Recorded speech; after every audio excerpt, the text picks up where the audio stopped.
On était à 50 mètres, nous on entendait crier, mais on s'est dit c'est peut-être des gamins qui font les cons, et puis au bout d'un moment, bah non. Quand on a vu qu'il y a des gens qui commençaient à y aller, nous on y a été, mais bon. Un pari entre amis pourrait être à l'origine du drame qui a coûté la vie à un jeune de 22 ans samedi en fin de journée.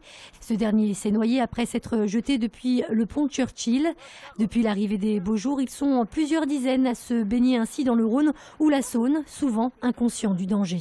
Il y a des voitures, il y a des troncs d'arbres, il y a des vélos, enfin vous avez toutes sortes d'obstacles qui sont au fond, où avec le courant, avec la force du courant, vous pouvez vous retrouver cravaché dessus, quoi. Là on a quel débit actuellement ?